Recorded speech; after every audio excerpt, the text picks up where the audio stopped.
Okay. Can you see if it's streaming? No, just fine. Yep. You're on. Yep. Okay. Bismillahirrahmanirrahim. So people who are all sitting far away would like to come and sit closer. Muhammad. Okay.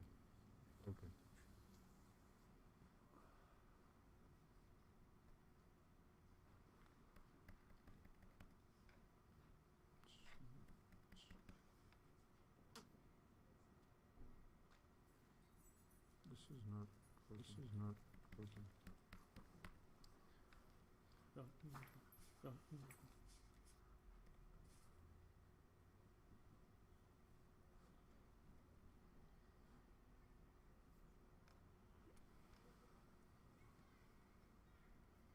Did start working on that.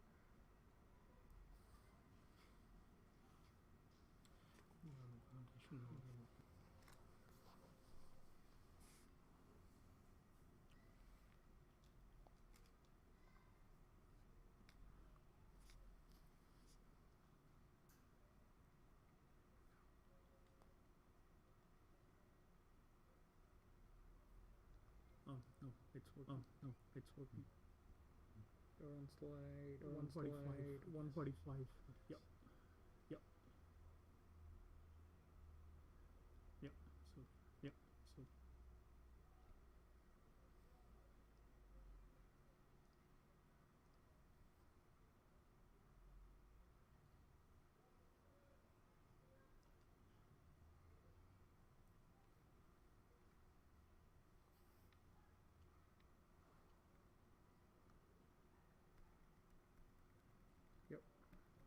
Working.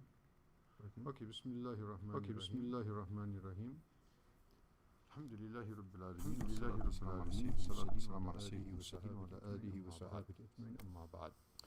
So we are now at Halaqa 16, and we have now completed the pre-revelation chapters, which include the history of the Arabs, Ibrahim alayhi salam, up until the birth of the Prophet sallallahu and the Prophet sallallahu. It's not working. Yeah, you need to use the regular mode, not the presentation mode. Okay, folks, as usual. Yep. This one.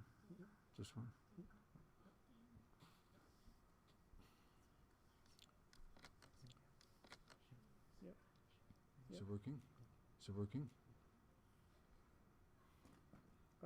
You're on slide 145. Yep, it's working. This one is working. It's working. So this one is working. So on the live stream it's working, and here you might need to close that presentation. 1 minute.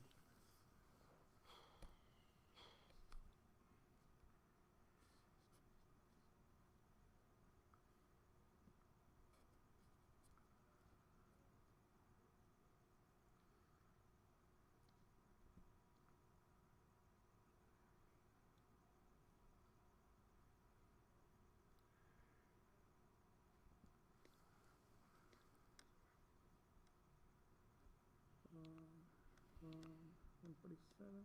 Yep, it's working now. Yep. So just use this. Window. You have to use the other screen. You have to see the other screen. You have to see that.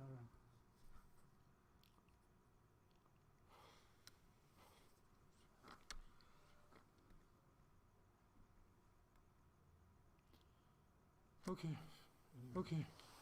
Bismillahirrahmanirrahim. Alhamdulillahi Rabbil Alameen. Wassalatu wassalamu ala sayyidina mursalin wa ala washabihi ajma'in. Subhanallahi innaka antal alimul hakim. Subhanaka la fahma la ilaha innaka antal jawwal karim. So we've completed now, alhamdulillah, the history of the Arabs, and right up to the beginning of the life of Rasul alayhi salatu, revelation and pre-Nubuwwat. So now we're going to look at the first year of the Nubuwwat of Rasul alayhi salatu. So number one, So number one, we probably talked about this a little bit earlier, and we'll just reiterate. So Rasul alayhi salatu wasalam, being that Allah created in him this natural propensity for truth, this propensity for tawheed, fitra, meaning the nature which Allah created, and that is the nature, which also we have taken the oath before coming to the world. Allah took all of these souls of the human beings and out of the progeny of Adam alayhi salam in the alam al-arwah, in the unseen world before being sent down into the world. We have all given the oath that we bear witness that there is no deity except Allah. So now, we've come back into the world. Rasul alayhi salatu, the prophets and the lucky people. Allah subhanahu wa ta'ala has kept that fitra alive in them. Basic propensity for tawheed alive. So Nabi sallallahu, as we mentioned earlier, that was his way from day one. He never bought into this concept of shirk. He never bought into the concept of traditions and the foul traditions that the Arabs were involved in. They were involved in their female children, drinking, alcohol, gambling, and all those other things. So Rasul at the same time, as he grows older, and also we probably mentioned this earlier. So he's continuing becoming more restless and more concerned, not only for himself but for his people as well. Seeing the people involved in what they're involved in, and knowing that this is absolutely completely juxtaposed to reality and truth. Nabi used to break off from his people. And it's also mentioned in the books that this was, we're going to look at the first revelation takes place in the cave of Hira. So Nabi sallallahu, his habit was every so often he used to go to the cave of Hira, and he would go there what we call it tahannuf. And apparently this was a practice that some of the Hunafa, we mentioned there were a few individuals among the Arabs who also remained consistent with the concept of the remainder of what they understood from the millat of Ibrahim, the tradition and the legacy of Ibrahim alayhi salam. And so apparently there was a custom among the Arabs as well, a breakaway from the mainstream and go into humanity and go into seclusion, meditation, and reflection and prayer, and connection with Allah. Again, the nature of human beings calls for that. I could just mention, that some of us who accepted Islam, we went through that kind of. So back in the 1960s, I myself, I went through a thing. That whole concept of feeling there's a need for spiritualism. You don't get that when you're hanging out with the people. You go into nature and you go into the deserts. Sometimes you used to go to places. A lot of people used to do that. So we had people in Arabia who used to do that, and this was also a practice of Rasul alayhi salatu, perhaps on a yearly basis or more. We don't know. But he used to do this from time to time. And I don't know if any of you have you been in the cave of Hira? In the cave of Hira, has anyone gone for Umrah or Hajj and then actually visited the cave of Hira? No.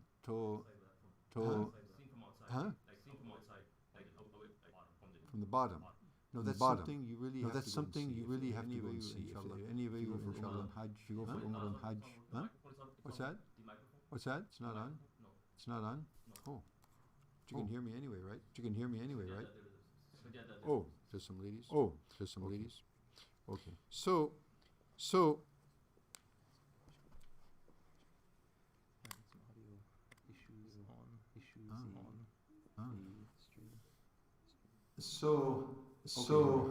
okay, here we are. So what was I saying? Yeah. So if you go to the cave, it's not actually a cave, like a cave, big openings and big opening and sort of. All it is there's a big rock, and there's another rock connected like this. And there's a small area. It's not even big enough. You can't actually stand up there. it's not even big enough for somebody. It's not even big enough for somebody to actually stand up. I would say it's about maybe about 2 feet wide or so, and wide. It's not even the height of it. So it would stay there for days in that place. And it's also interesting that from the front, you can clear view right to Makkah. And so they say that he was at the same time he would be the Makkah would be visible, so that concern and worry for the people of Makkah and so forth. Anyway, so this was a custom of Rasul alayhi salatu wasalam. So in his search for reality, in his search for the proper way of connecting with Allah subhanahu wa ta'ala, so he's spending his time in Wadi Hira. So this was one thing. The other thing is that, and that this is also mentioned in Sahih Bukhari and other compilations of hadith. So when it was asked of Rasul, how did revelation begin? So Nabi alayhi salatu mentioned that the first thing that used to happen was, as we see here, a ru'yat as-salihah. Okay?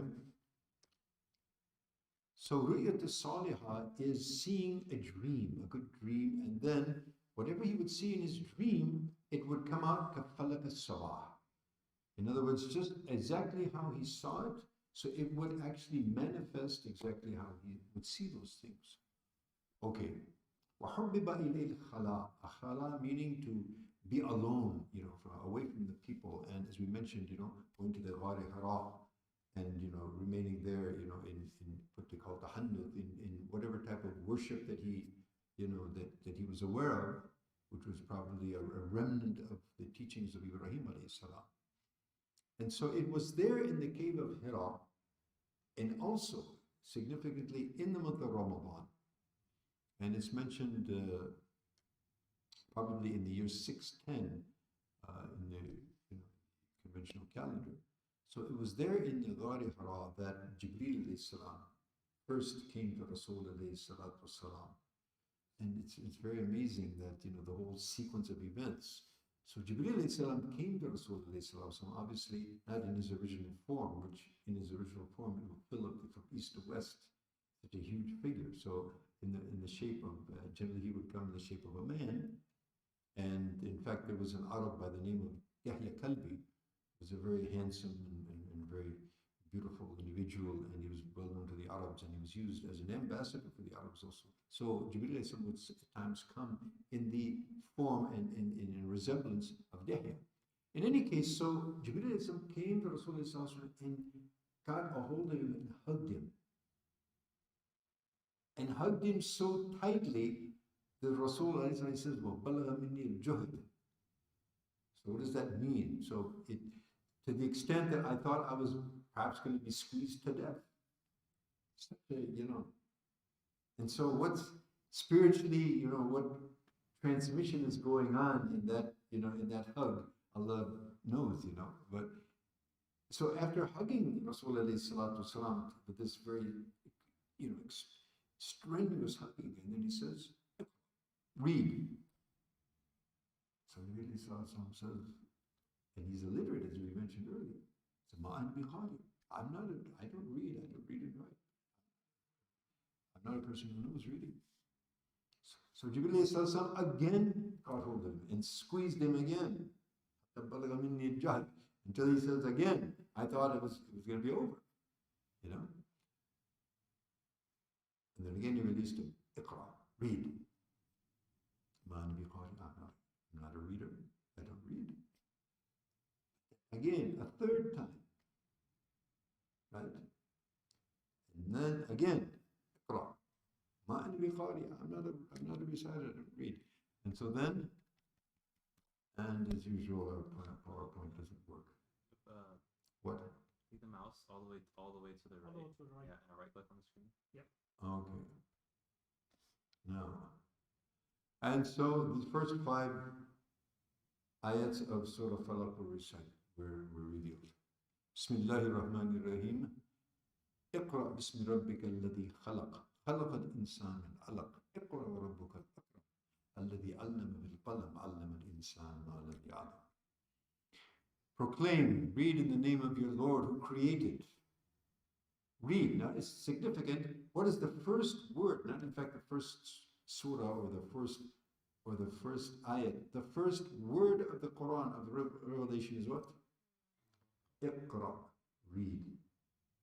So this tells us what is the importance of learning, of reading, of studying, of gaining information and knowledge, you know. Iqra. Read in the name of your Lord who created man from a mere clot of blood. Also, see the difference between, you know, the best that we can translate or the best that we can attempt a translation. Listen to the difference. You know, forget about whether you understand or not, but just listen to the difference. Understanding is Iqra bismi rabbika alladhi khalaq. Khalaqa al-insana min alaq.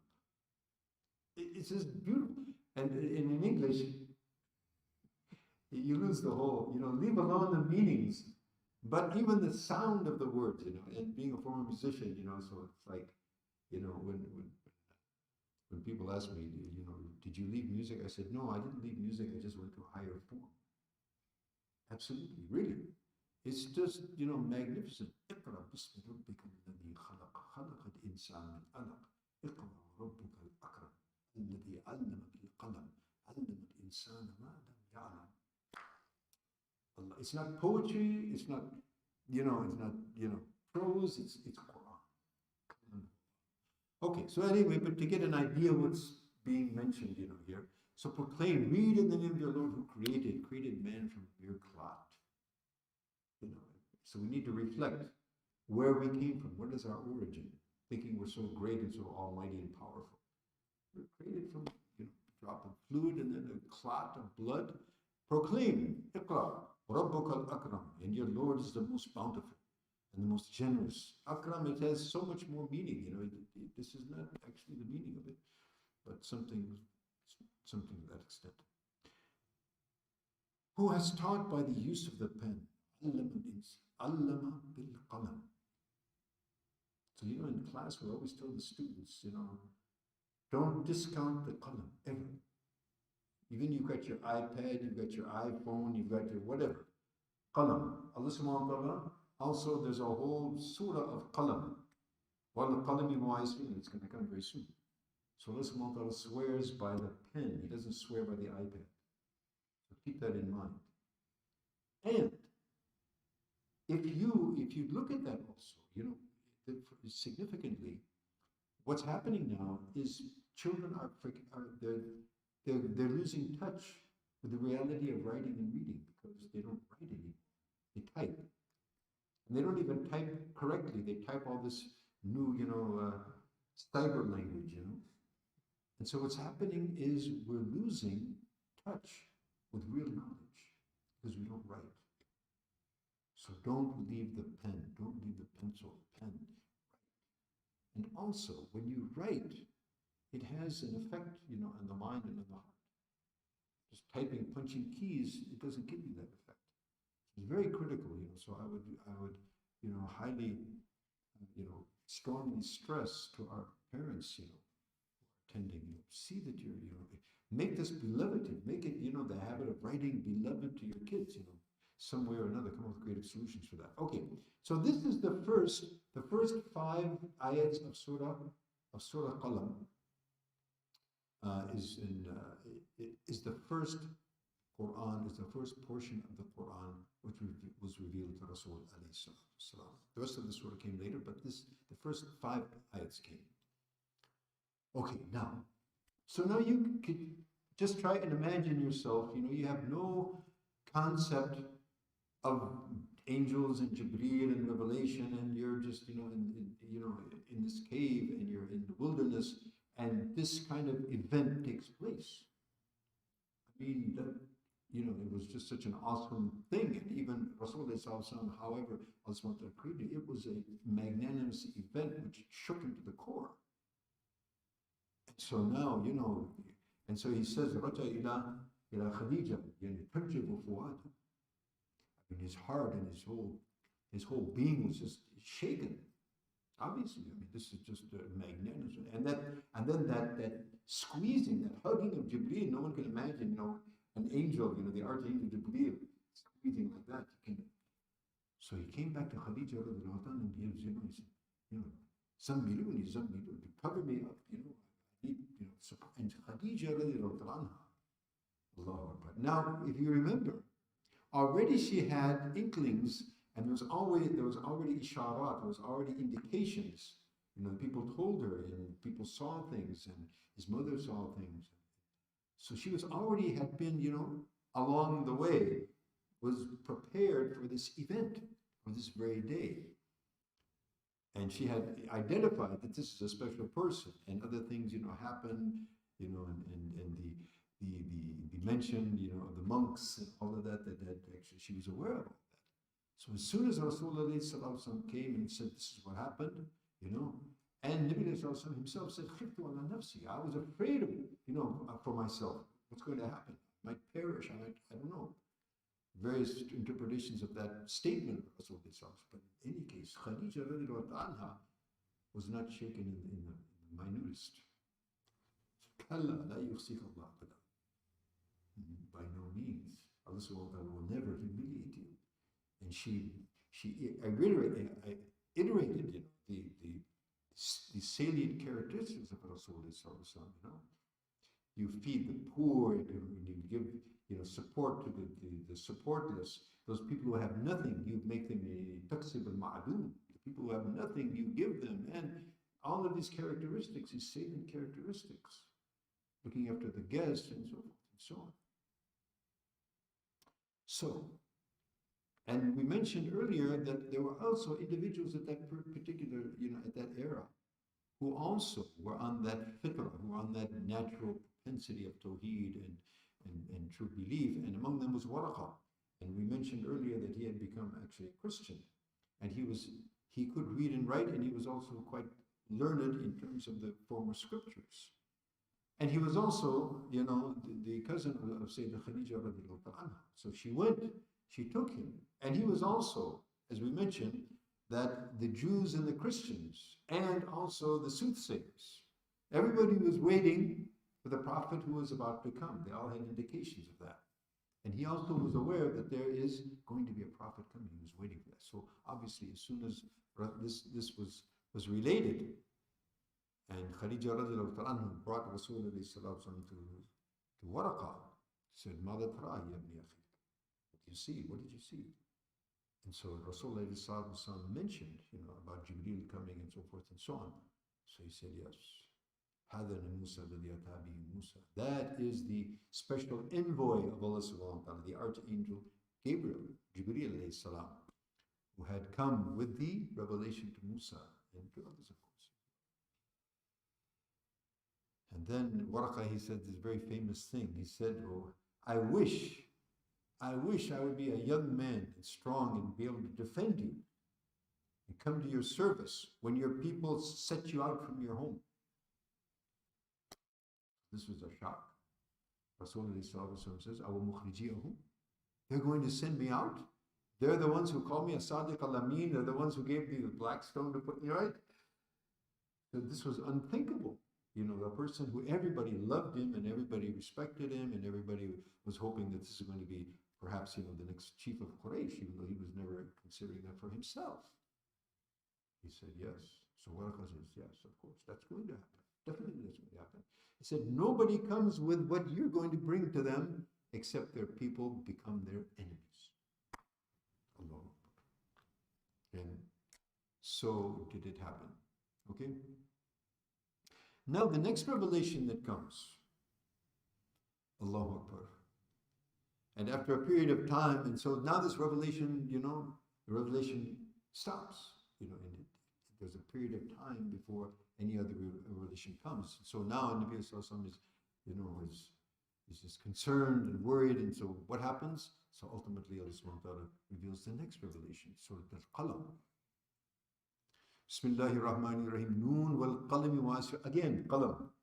Noon wal qalam wa yasturun ma anta bi ni'mati rabbika bi majnoon.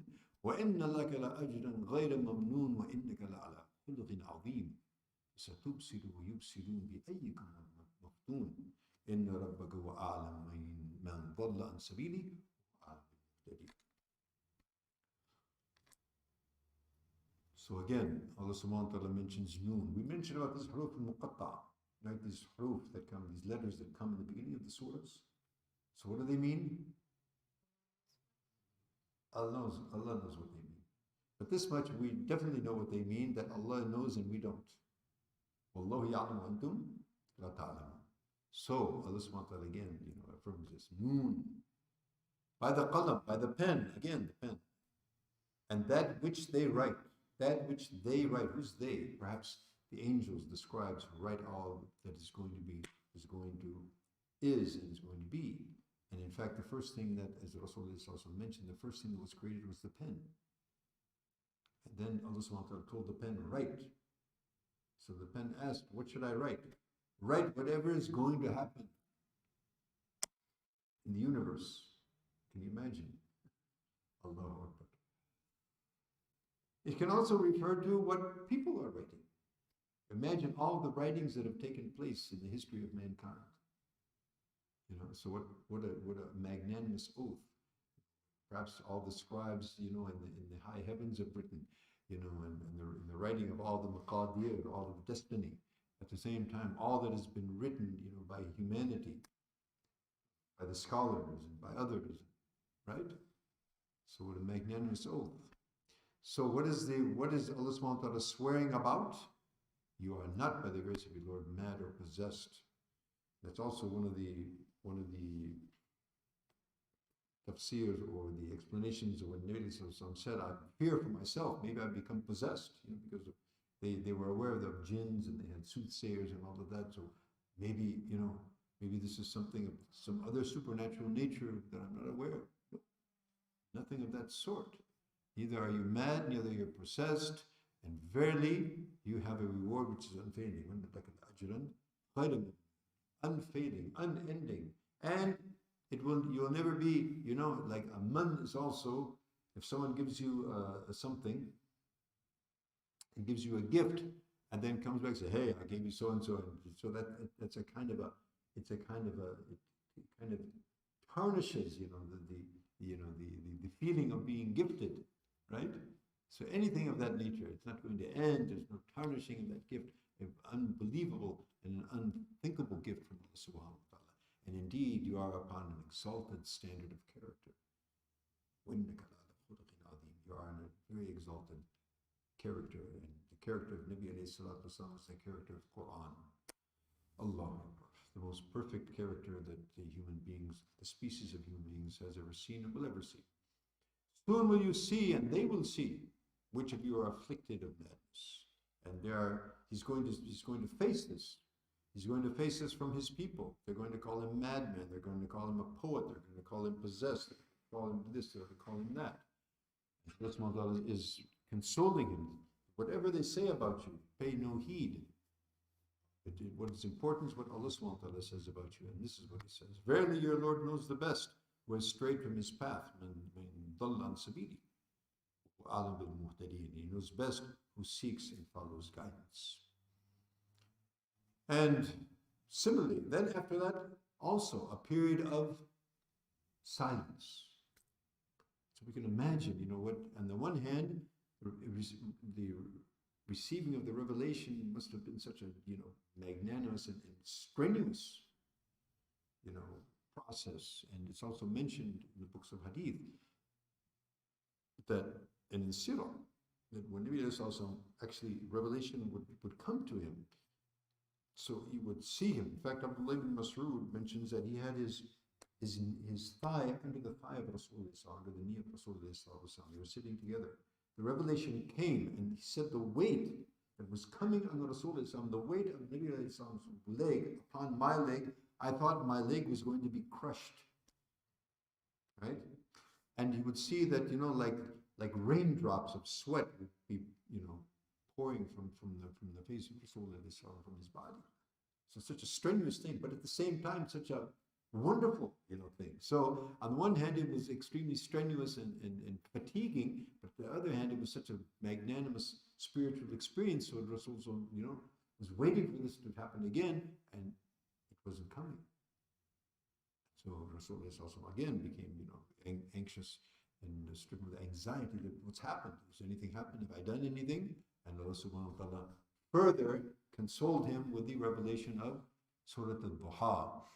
Bismillahir Rahmanir Rahim, wal-duha wal-layli idha saja. This also, just listen to the beauty of it.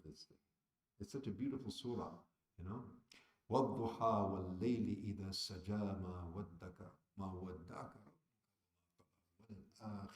خَيْرٌ لَكَ مِنَ الْأُولَى وَلَسَوْفَ يُعْطِيكَ رَبُّكَ فَتَرْضَى أَلَمْ يَجِدْكَ يَتِيمًا فَآوَى وَوَجَدَكَ ضَالًّا فَهَدَى وَوَجَدَكَ عَائِلًا فَأَغْنَى فَأَمَّا الْيَتِيمَ فَلَا تَقْهَرْ وَأَمَّا السَّائِلَ فَلَا تَنْهَرْ وَأَمَّا بِنِعْمَةِ رَبِّكَ فَحَدِّثْ.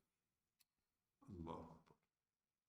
Again, not just hearing that, even if we don't understand it, hearing that, and then, you know, the English, you just lose, you know, it just loses the whole beauty of it. In any case, to try and understand what is being said by the glorious morning light.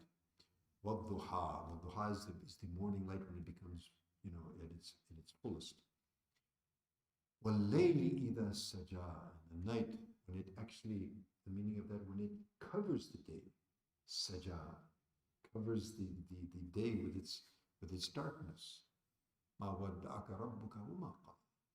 Your Lord has not forsaken you, has not left you, and He's not displeased with you as well. وَالْآخِرَةُ خَيْرٌ لَكَ مِنَ الْأُولَى. And verily the hereafter will be better for you than the present. And that goes for Rasulullah and all the pious people who are fortunate to enter into paradise, obviously. Soon will your Lord give you. وَلَسَوْفَ يُعْطِيكَ رَبُّكَ فَتَرْضَى. Soon will your Lord give you that wherewith you shall be well pleased, and you'll be very pleased with what He will give you. And affirming so, did He not find you an orphan and give you shelter and care?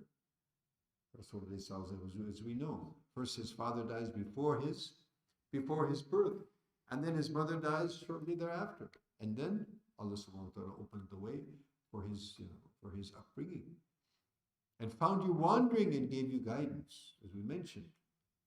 What's the way? Where's the path to Allah subhanahu wa ta'ala? Allah subhanahu wa ta'ala sent revelation, sent Jibreel alayhi salatu wasalam, and showed him the way. وَوَجَدَكَ عَائِلًا فَأَغْنَى. And you are also in straitened circumstances economically. With Abu Talib, the whole family was under economic duress. Allah subhanahu wa ta'ala arranged the marriage with Khadija radiallahu ta'ala, and he became well-to-do as well, from a worldly standpoint as well. And so therefore, reflecting on the kindness of Allah subhanahu wa ta'ala, so reflect that kindness in your own character and towards others. So treat not the orphan with harshness. And of course, he was already, that was his nature in any case. So it just affirms what nature Rasul already had. Nor repulse the one who asks. Someone who asks, either give him or say something kind, or at least don't repel him. This is an adab that should be practiced by everyone. And as for the bounty of your Lord, proclaim. So therefore it's mentioned also that whatever ni'mat Allah subhanahu wa ta'ala has given us, not out of pride, not out of arrogance, but to recognize the favors of Allah subhanahu wa ta'ala, then we should proclaim that. We should also, tell that and mention it, as we call it, ta'nith al-ni'mah.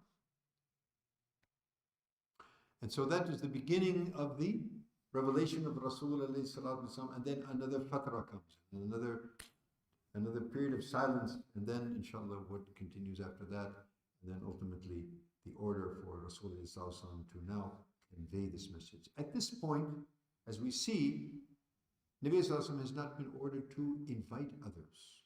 So at this point in time, it's still a pretty secret and a sort of secretive affair, until Allah subhanahu wa ta'ala actually gives the order, فَاسْتَعْ مَا تُؤْمَرْ. And then the فَأَنذِرْ, and so stand up and warn. So this will take us into the next phase, the Prophet of Rasulullah in our next episode, inshallah.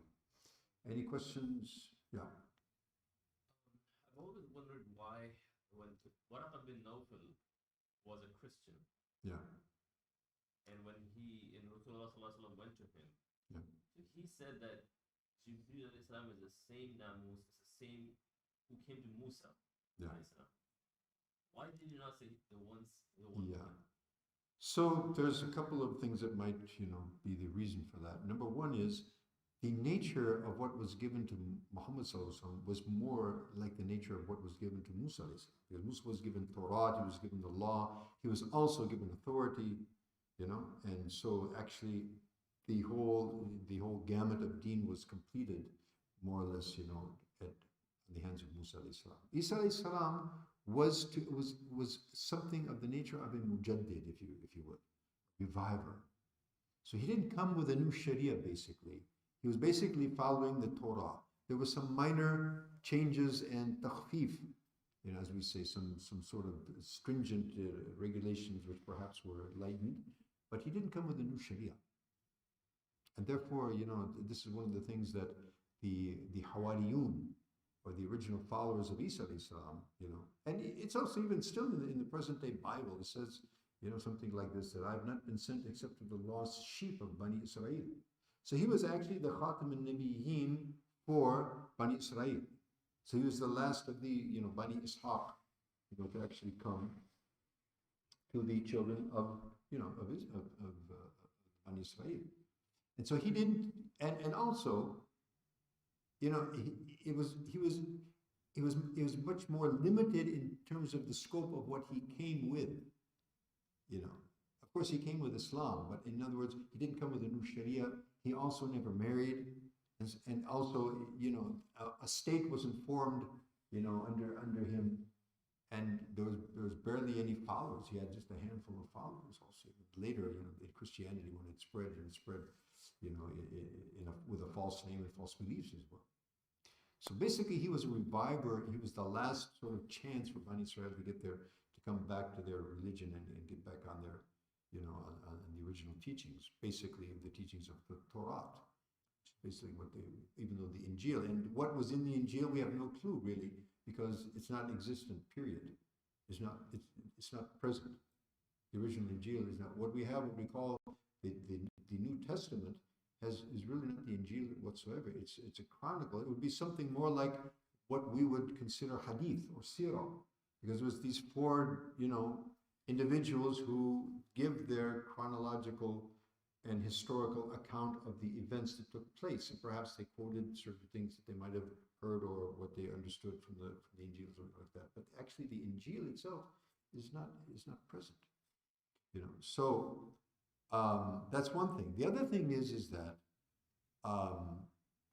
although he was basically a Christian, but as we said, the early Christians were basically, you could say, revived Jews. I mean, they were revived. It was revived Judaism. That's the early Christianity, something of that nature. So the brunt of the Sharia and the brunt of revelation was actually Sayyidina Musa alayhi salam. Wallahu a'lam. Okay. So nothing I want to say about that. Okay, fair. Anything else? So what is the duration for which Rasulullah stayed in the Ghar Hira? The duration? The duration we don't know exactly, but he said dawat al-layali. So in the words of hadith, that he would stay there for some days and nights. How many days and nights? 5, 10, 50, we don't know. It's like he used to go there, come back. Yeah, he would go, and then he would, and he would take yatazawwad. He would take some zad, and some of them mentioned sawiq. He would take, this barley that, you grind it up and you roast it in ghee, and then you can just mix it with water, and maybe tamar or whatever. And so, and when he would finish that, he would come back to Khadija and take more, provisions, and then go back. So it means he would be there for some time, which is, and, to appreciate that, you need to actually go there and see that. How did someone, remain for days in this place? I mean, it's just, to remain there for several hours would be a challenge for most of us, much less days. Looking at the top hill to climb, I was lazy and basically I was lazy to get up. So it's not that heavy of a climb. It's not like you're going up K2 or something. It's small. You don't have any huge mountains there. Small, But subhanAllah, it's amazing. Yeah. Okay. Anything else? Yeah. Is there any hikmah with the 3 Iqra? Iqra, the 3 times. Is there a hikmah behind it? Or? There must be. There must be. What it is, Allah knows best, you know. But what the ulama say, particularly the ulama suluk and ulama al-qulub, you know, that this, you know, this taghatti, you know, this mu'anaqa, you know, what kind of asrar, what kind of atharat that would have had on Rasul. So maybe 3 times was the necessary dose to give that, you know, impact or whatever. Who knows, you know. That's ilmuha inda Allah. Chance. Hmm? The third chance, the third and final chance. Well, you know, it's interesting. Yeah, I mean, 3 times, there's many things in Sunnah that are 3 times. So the number 3 has significance in many things in Sharia. 3 tasbihs, you know, 3 eating dates, you know, witran, 3 times, you know, in your wudu. There's many things, you know. So 3 is a very significant number in Sharia. It has many shawahid. So all the 3 times Rasulullah was hugged by Jibreel? Yeah, all the 3 times also? yeah. So just imagine. I mean, we can't imagine that, but just to kind of appreciate, you know, that whole thing. Allahu Akbar. Anything else? Okay. سبحانك اللهم وبحمدك نشهد أن لا إله إلا أنت نستغفرك ونتوب إليك والسلام عليكم ورحمة الله وبركاته.